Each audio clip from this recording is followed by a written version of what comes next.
So this video is going to contain some spoilers for Dragon Ball Super Broly. If you have not seen the film, then go see it. What are you waiting for? I know some countries don't have it yet, so I'm sorry about that. But if you have seen the movie or you don't care about spoilers, then that's fine. So we're going to do a comparison between the new Broly that Toriyama wrote and the old Broly, the Takao Koyama Broly that he created for Dragon Ball Z movies 8, 10, and 11.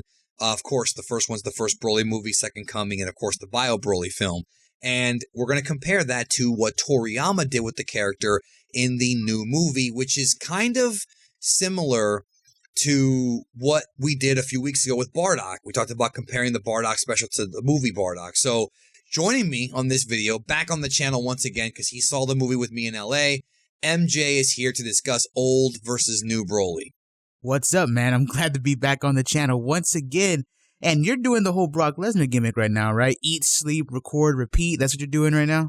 Today I have recorded 13 videos today. So a lot of content for the people out there, trying to keep them entertained until Super returns when it does. But we'll have a lot of good stuff to talk about. So before this movie, were you a fan of Broly? I was somewhat of a fan of him. I like the idea that he was an apex predator. Seth did a video talking about the idea of Broly back then, which is very different to how he is now, because in this version, which I'm sure you'll get into later, he doesn't like to fight, or at least that's Shilai's interpretation of his character. He was basically turned into a weapon. Whereas in the old version, once he became the legendary Super Saiyan, like his mind was completely warped and all he knew was, to quote Metallica, seek and destroy. You know, that's all he really knew. Like, he just wanted to go out of his way to take out who the baddest dude was and prove his dominance. So I think that was somewhat cool. Almost very similar to that of Kid Buu, where Kid Buu was really just there to go out of his way to fight and prove his dominance, which is why he went looking for these guys, Goku and Vegeta. He wanted to prove he was the baddest. So you're saying he wants to assert his dominance like Cosmic Flare XL? Assert his dominance, yeah. So I did like that aspect of him, but that's basically it, because once he turns legendary Super Saiyan, you get those cool one-liners, especially in the dub, but that's basically it. What are your thoughts on old Broly? I was going to say, old Broly I was not a fan of, okay? I don't like Second Coming, I don't like Bio Broly, even though I don't hate them. Well, I really don't like Second Coming. Bio Broly has some redeeming qualities, even though it's not a very good movie. Movie 8, Dragon Ball Z Movie 8, the first one, the first half is really boring, and then it gets pretty good. The thing about Broly is he's a tank, he's impressive, we know this. And I like the fact that old Broly was an evil guy. He was not a good guy whatsoever. He was not sympathetic at all. He was the devil. He even calls himself the devil when he blows up planet Shamo in the movie. So I like that aspect. I like the idea behind him being in the exile and all that in the old version, but I was not a fan of his because of the whole crying thing. You know, that was stupid to me and annoying. Now, the new Broly doesn't have that problem. The new Broly is a much more sympathetic character. Now, I've seen some people in the community say that, oh, this new Broly sucks, he's soft, and and it's like, that's the way Toriyama's going to write this character. It's going to make him a multi-layered character, but no matter what, I feel like this new Broly is much more interesting than the old Broly. First of all, I love the new Toriyama design. He's like Tarzan now. I love the fact that it's still an homage to the old Broly, because when he goes into full power, he looks exactly like the old Broly, except for the scars. They have almost no difference in the way they look. So there is the homage there, but I like the idea that Paragus is also somewhat sympathetic, but also obsessive with revenge. I like that. Similar to the old Paragus. And I like that this Broly actually does care about Paragus and had that whole subplot with his pet and how the ear got cut off. And there's a lot of cool things here that Toriyama added to the new Broly. So I do like the new Broly.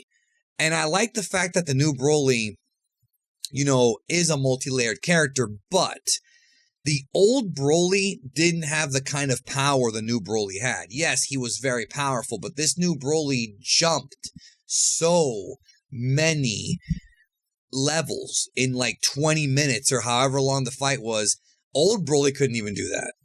Yeah, with Broly, he jumped a lot of different levels. We've talked about this in many different videos already, with Broly and how much of a power gap he closed. But the thing with that Broly versus this Broly is that the older Broly, I think, at least in movie 8, the movie 8 version, Second Coming, he does kind of become the meme where he just screams Kakarot 24/7, That's basically where he doesn't have much of a personality whatsoever. At least in the original, he talked more. He was a bit funnier. But I think the one thing that does separate those two Brolys, Danny, is how Toriyama and how they handled the base forms of Broly. I feel like base form Broly in the new movie does a lot more. He Not fights, to mention he's got that Uzaru hybrid form that he Uzaru absorbs. hybrid form. Yeah. But I was gonna bring this up, and this is gonna pop all the ladies. So this is a spoiler for the film, but you remember the cafeteria scene on the Frieza ship, right? When you talk about the scene that was right from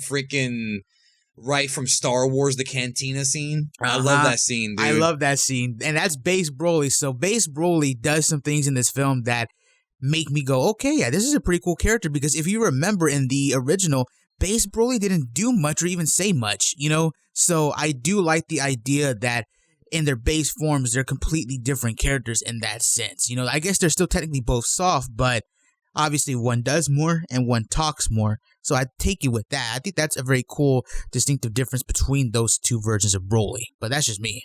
No, and I was going to actually get to that as my next point. How do you feel about the quality of the movie? Because, I'm sorry, Dragon Ball Super Broly, the 2018 film, completely massacres every other Broly movie. I don't care how much of a Broly fan you are. I'm sorry. There's no comparison. The movie looks better. It's got better fight scenes. It's got better development. It feels more like a film. Dragon Ball Super Broly is better than all three previous Broly films combined, in my opinion. And you're right. I think part of it is because the story does follow his path in life and his meeting of Goku. And here's the thing. We ain't even done, because he's not dead. The Broly story may continue. No, yeah, it may continue. And in fact, it's kind of implied that it will, especially with Goku wanting to spar with him again and, train him and all that stuff and teach him a few things. I think that would be interesting to see what Broly is like in the future. But as of now, as a standalone film, and just comparing movie 8 to this film, Broly, I feel like I do like this version of Broly more. Even though, like I said, the original Broly did have some cool one-liners and he had some cool moments, I feel like this Broly overall, from beginning to end, is pretty dope. I mean, you said it best on Twitter. The way this film is structured is very similar to that of Infinity War. We don't focus on the other characters because they're already established characters within the lore. Broly, it's all about Broly, and surprise, it's called Broly. So we should have known that already. The movie follows him from when he's sent away to him and how he's on that planet to how he is treated with the Frieza Force, all the way up until where he interacts with Goku and Vegeta. I think that's what makes the film probably the best it is, because that's probably one of the best ways he could have told that story, because it's Broly. A lot of people had issues with that, but I think that's the best way they could have told it, was from his perspective. I think that was cool. I mean, even if it's not your favorite Dragon Ball Z movie, it's definitely, or Dragon Ball movie, it's definitely in the top 3, I think, or top 5 for everyone. I can't see anybody saying anything less. It's just so much better. But one more thing. We're forgetting one more important thing about this new Broly. Cheelai. Okay? He's got a girlfriend. Broly is going to screw Space Bulma and possibly make a child. And that's too bad, because I really wanted him and Kale to get together and have some extremely rough love-making sessions. We're not going to see that, unfortunately, but maybe her and Caulifla. But Broly and Cheelai, how do you feel about Broly possibly having a girlfriend? Because, I mean, again, people are going to say the old Broly's cooler because he's more evil and, more evil, I guess, and more of a devil. But this Broly is just so much more interesting.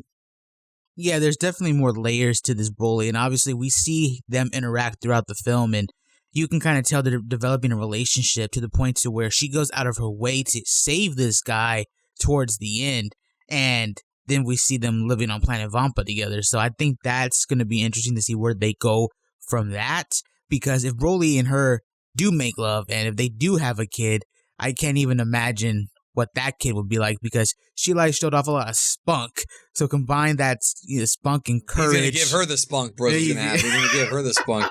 I like how these Saiyans, bro, all lost their virginity in their 30s and 40s, bro. How pathetic is that, dog? No, I'm just kidding. I'm just making a joke. But it's true. They did. Like, Vegeta did not get laid until Bulma. Broly didn't get laid. Goku got it young. Goku was like, what, 18 when him and Chi-Chi? Yeah, he was like 18, 19 years old. He got it, regular time. But poor Broly and Vegeta had to wait till they were older and meet non-Saiyan women to give him the meat. to give them the meat, bro, Planet Meat. But I think New Broly wins out. Look, I do. And I think we're going to see them fight in Dragon Ball Heroes. I think that's going to be a money-making fight. Dragon Ball Heroes will give us old Broly from a different timeline versus Dragon Ball Super Toriyama Broly. I hate to say it to Takao Koyama, but Toriyama did take your idea and make it better. And he doesn't always do that, but he did in this case. Same thing with the idea behind Beerus and Whis. That was Yusuke Watanabe's idea for the original Battle of God script. Toriyama took it and I think made it better because the characters he created were a lot more interesting. So Toriyama, even though he's not that great of a storyteller anymore, I do feel like his characters are way more interesting than people give him credit for. I agree, and maybe we'll see Dark Star Broly versus Broly from Super. I don't know why you're whispering, but all right, leave a comment in the comment section. Do you like new Broly or old Broly? We are assuming you've already seen the movie. If you have not seen the film, please refrain from commenting. I normally would never tell you to do that, but you have to see it, see how it's portrayed, and also, as much as I respect Vic Mignogna, I'm sorry, but Ben Shimada in the Japanese version killed it, dude, and I feel like, that's another thing people need to check out the sub as well as the dub when that comes out on Blu-ray, because there's a lot of screaming, dude. The dude, Ben Shimada, was an animal in that movie. So, anyways, let us know in the comments. Check out MJ, and thanks for being here.